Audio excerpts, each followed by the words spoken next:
일단 기각 이후부터 딱 봤을 때 사업 운영이면 사업 운영이고 생활비면 생활비지. 이걸 갑자기 합쳐서 너 과소비했네. 그러니까 여기서부터 뭔가 좀 이상하죠, 그죠? 좀 이상하죠. 네.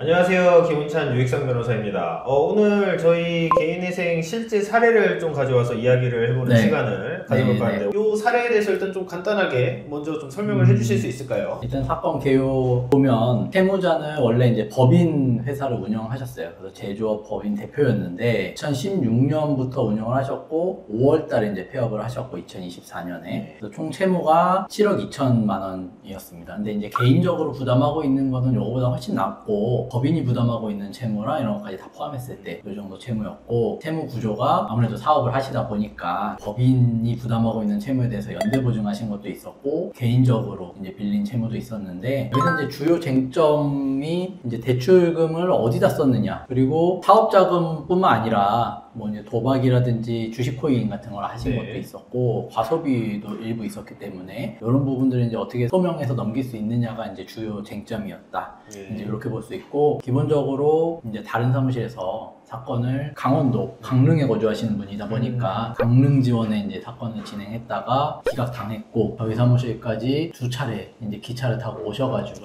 저하고 직접 상담을 하시고 이제 사건을 다시 의뢰해 주셔가지고 이제 진행했던 사례. 이렇게. 근데 뭐 사실은 이 사건 개요만 딱 놓고 보면 물론 이제 도박 코인도 있고 뭐 과소비도 있고 하긴 하지만 기각이 될 만한 요소가 딱 이렇게 보이는 건 그쵸? 아닌데. 요것만 딱 놓고 보면 그런데 이제 한번 차례대로 좀 살펴보면은 좋을 것 같아요. 네, 좋습니다. 그러면은 기각 결정문의 요지에 대해서 일단 좀 한번 설명을 이게 해주시죠. 이제 1차 사건, 원래 이제 강릉에서 강릉 쪽에 이제 사무실에 진행을 했었는데, 사실 뭐 단순합니다. 경제적 이득만을 목적으로 개인회생을 신청했다. 그러니까 사실 개인회생을 제대로 완주할 의사 없이 절차를 남용한 거다. 그리고 개인회생을 하는 것 자체가 어떤 채권자들의 일반 이익에 적합하지 않다라고 판단했는데, 그 이유는 이제 크게 세 가지로 볼 수 있어요. 기각결정문을 보면 일단 과소비로 판단한 금액이 1억 7천만 원을 과소비했다라는 거고, 그 다음에 도박으로도 또 1억 8천만 원을 손실봤다.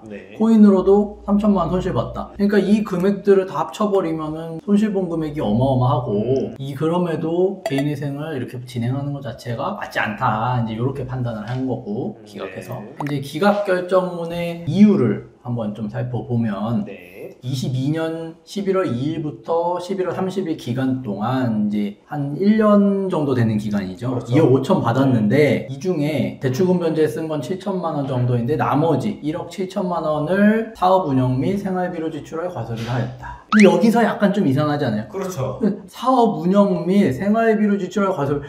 과소비면 과소비지.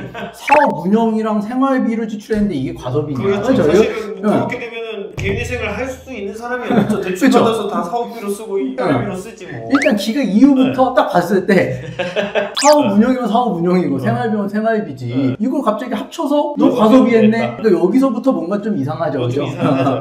그 다음에 또 여기 또 1억 8천만 원을 도박으로 탕진하고, 그 다음에 코인에 투자해서 3천만 원 손해를 봤다. 따라서 이제 이거는 뭐 개인회생 맞지 않다. 이제 요게 답니다. 이유는. 그러니까 뭔가 여기서부터 일단 이상하다고 생각했고, 그러네요. 그래서 이제 제가 기존 사건의 문제점을 이제 요약을 해보면 이렇게 진행됐습니다. 일단 첫 번째로 사건이 잘 진행되지 않는 사무실의 대부분의 문제점이 보정 권고를 의뢰인들한테 통지를 해주지 않아요. 그리고 뭔가 사건 자료를 요구를 하고 의뢰인한테 정리하고 확인해야 되는 과정들이 있어야 되는데 그런 커뮤니케이션이 잘 없습니다. 그래서 이제 보정 내용이 의뢰인에게 전달이 안 돼서 대응할 수 있는 기회가 없었고, 그다음에 두 번째는 아까도 봤듯이 사업자금, 생활비 합쳐서 과소비, 그러면 이거는 나눠가지고 어느 정도가 생활비였고 어느 정도 사업자금이었고 과소비는 그 중에 얼마였고 이거 구분이 돼야 되는데 소명 자료 자체가 제출이 제대로 안 됐어요. 보니까 불충분했고, 여기가 이제 사실은 기각의 결정적인 이유라고 저는 생각은 했는데 생계비 12만원, 월 가용소득 210만원.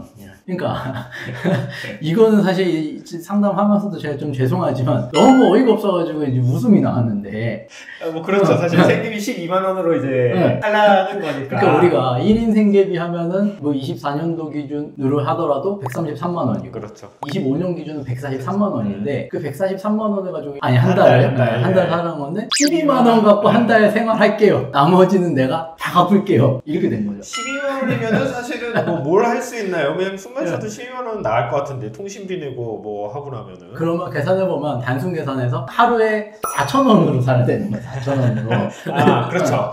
이게 결국에는 12만 원으로 짜서 변제 기간을 낸 거는 어쨌든 보존 과정에서 어떤 보존 내용에 따라서 움직이다 보니까 이렇게 된 그렇죠. 건가요? 네. 그거는 이제 보정 내용들이 어떤 것들이 있는지는 이제 네. 넘겨볼 텐데.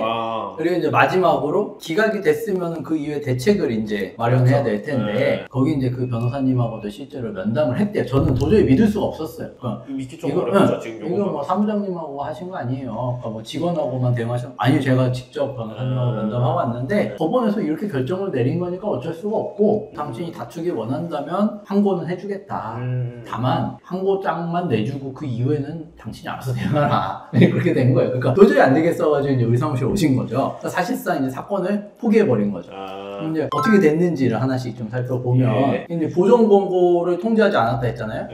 이것도 보정을 제대로 제출하지 않은 게 뭐 한 3-4차례 돼요. 그래서 그렇죠. 제가 이제 보여지는 것만 일단 갖고 왔는데 보세요. 그러면 4월 11일자 보정서 제출하시 바랍니다라고 재보정 권고가 나온 건데 6월 13일 그러니까 2달이 지나도록 보정서를 안 내니까 법원에서 6월 13일 날 내라고 이제 온 거죠. 두 번째로 또 왔어. 7월 1일에도 4월 11일자를 안 내니까 제출하세요. 그리고 7월 1일자에도 여기에 덧붙여서 냈는데 또 안 내니까 9월에도 또 이렇게 내세요. 그러니까 이제 보정을 계속 제대로 이행을 안 한 거고 당사자한테도 뭔가 제대로 이제 통지가 안 돼서 자료 수집도 안 됐던 상황이었어요. 이제 여기가 이제 핵심적인데 아까 한 달에 12만 원 갖고 살겠습니다에 나온 이 원흉이라고 할 수 있는데 보정 권고가 어떻게 됐냐. 최근 대출금 2억 5천만 원 중에 대출금 변제를 제외한 나머지 금액은 물품 대금 등 회사 운영비로 사용하여 회사 운영을 지나치게 방만하게 운영했다. 그래서 이 나머지 이 금액의 1억 9천만 원의 50%인 9,600만 원을 청산가치에 반영하세요.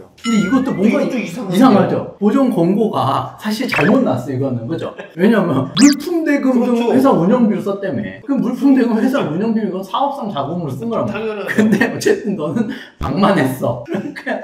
넌 돈을 쓴 거 자체가 방만해. 숨만 쉬어도 방만한 거야. 이거 아니야 사실. 이거는 그대로 해석하면 너는 돈을 빌려서 쓴 게 일단 잘못이야. 이거잖아, 이 의미가. 아이고 뭐 어쩌라는 거지. 뭐 보정도 사실 웃기네요. 그렇죠. 그러면 이게 지금 말이 안 되는 보정 권고가 잘못 나왔으니까 사실 이거를 애초에 이제 지적하고 다 썼어야 됐는데 일단 인정하고 넘어간 거예요, 보니까. 그래서 어떻게 대응을 했냐? 일단 여기 이 9,600만 원을 청산가치 잡으라 했잖아요.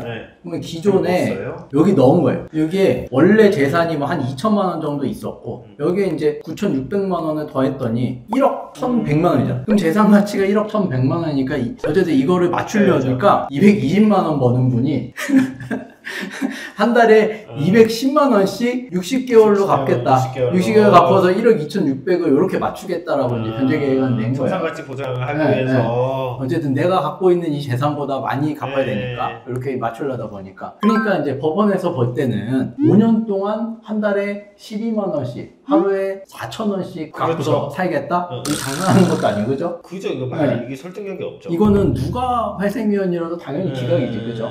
그러니까 법원에서 봤을 때는 아니 그러면 너 이거 12만 원 갖고 한 달 어떻게 살래? 무조건 이거 개인회생 하면서 뒤로 꽁쳐둔 소득 있지, 뒤로 돈 다시 벌 거지, 아니면 어딘가에 재산 숨겨놨지, 이렇게 의심할 수밖에 없잖아요. 그러니까 이제 기각을 한 건데, 그러니까 여기 보면은 이 기타 재산에 9,600만 원 최근 대출금 중 뭐 아까 그 보존권고에서 잡으라고 한 거 요거를 이제 넣어버려서 재산가치 이렇게 잡으니까 이 금액이 나온 거예요. 그러니까 이제 기각 결정이 나왔고 항고를 이제 항고를 할 거 아니에요. 근데 즉시 항고를 제기합니다 해서 항고장은 의뢰인이 내달라고 하니까 내줬어. 근데 이제 여기가 문제죠. 항고 이유를 추후 제출하겠습니다 까지만 해주고 추후 제출은 너가 알아서 해라. 우리는 이제 그렇죠. 손대 방치. 그래서 이유서를 써줘야지. 줘야지. 그래서 변호사님이랑 면담을 했대요. 저는 이제 못 믿었어요, 솔직히. 아니, 이거 변호사님이 관여가 전혀 안 됐을 것 같은데요. 라고 했더니, 면담을 했더니, 변호사님 말이, 이거는 법원에서 이렇게 했기 때문에, 이렇게 반영하라고 했기 때문에, 이건 뭐 다툼의 여지가 없고, 그냥 그대로 그냥 갈 수밖에 없는 거, 이거는 방법이 없다. 라고 해서, 여기저기 연락을 해보셨다가, 이제 저희 사무실에 이제 오신 거죠. 그래서 이제 재신청을 해야 될 거 아니에요. 근데 일단은 우리가 뭐 예전에도 법원에 대해서 얘기들을 많이 했지만 강릉 지원은 사실 좀 말이 잘 안 통해요. 논리적으로 맞는 얘기를 하더라도 안 받아들이려 하는 경향이 있어서 일단은 춘천지방법원으로 이제 법원을 변경해 봅시다.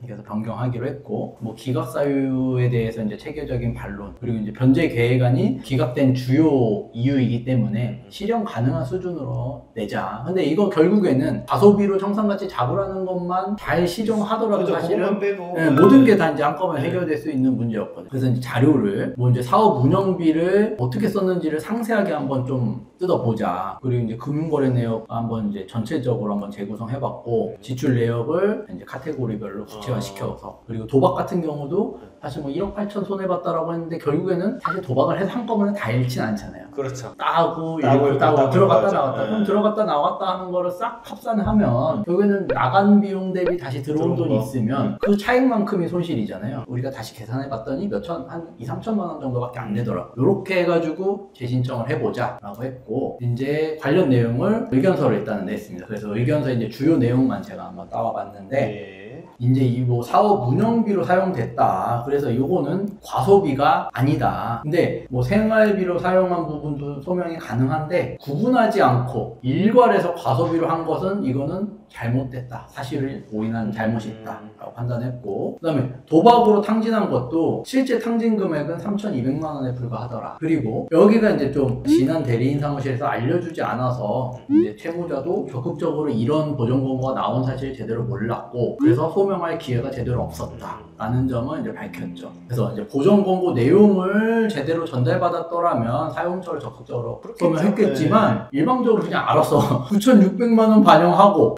월생계비 12만 원으로 그냥 내버렸더라. 그러니까 이거는 도저히 채무자로서는 어쩔 수 없었습니다. 그렇죠. 그냥 시킨 대로 한 거죠. 진짜 그냥 편하게. 그렇게 해서 냈다. 그래서 이제 채무자는 뭐 보존 공고가 제대로 됐는지 사용처를 제대로 소명할 기회를 얻지 못했고, 게다가 즉시 항고를 제기하겠다는 의사를 표명하자 항고장만 제출해주고 그 이후 과정은 너 알아서 해라. 조력을 거부했습니다. 요것도 이제 어이가 없는 부분이죠. 채무자 대리인은 무작정 회생위원과 법원이 판단이 그러한 것인 이를 다툴 수 없다.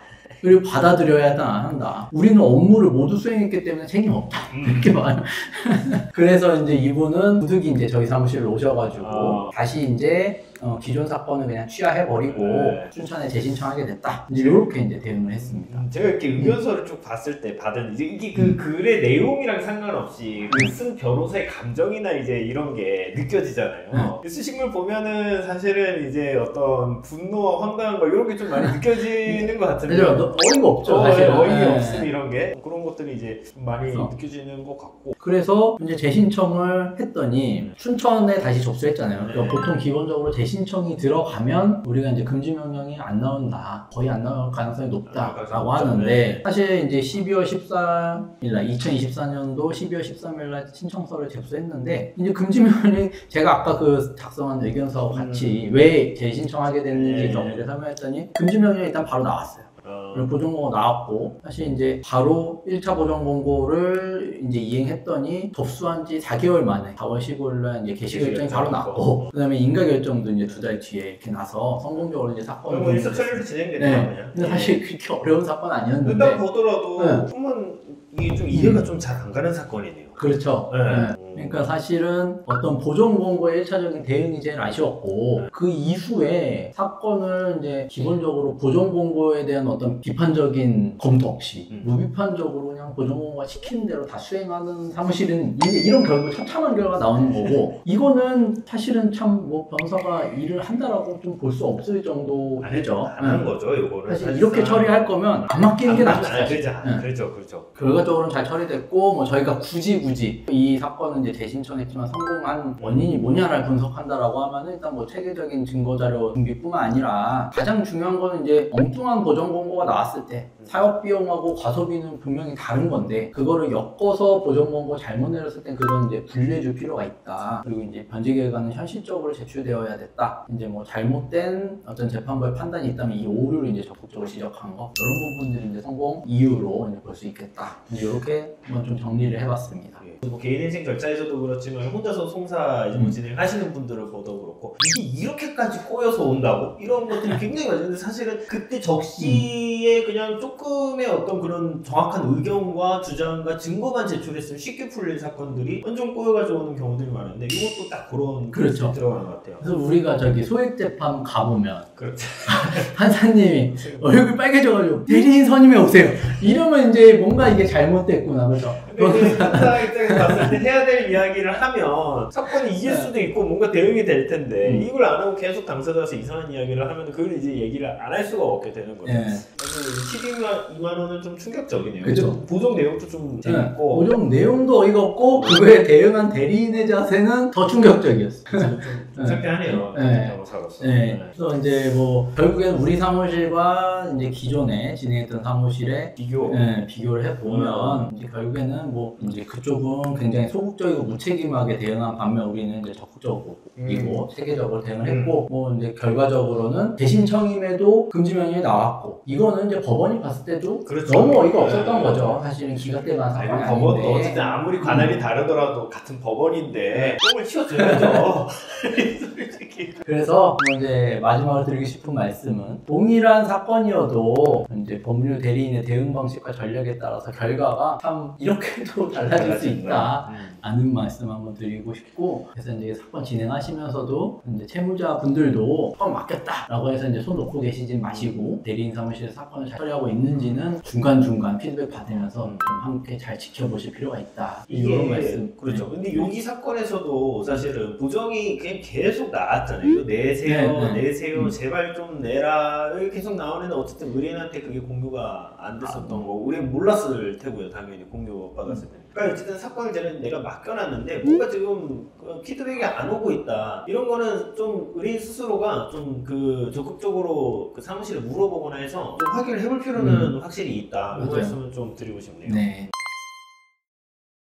오늘 뭐 결국에는 뭐 기각 사례이지만 결국 이제 변호사의 중요성에 대해서 뭐 강조를 해보는 이런 시간이 됐었던 것 같고 오늘 영상 보시고 혹시라도 내가 좀 재신청 해봐야겠다 생각이 드시는 분들 또 편하게 연락 주시면은 저희가 친절히 상담 좀 드리도록 하겠습니다. 오늘 영상 여기까지고 다음번에 더 좋은 영상으로 찾아뵙겠습니다. 감사합니다.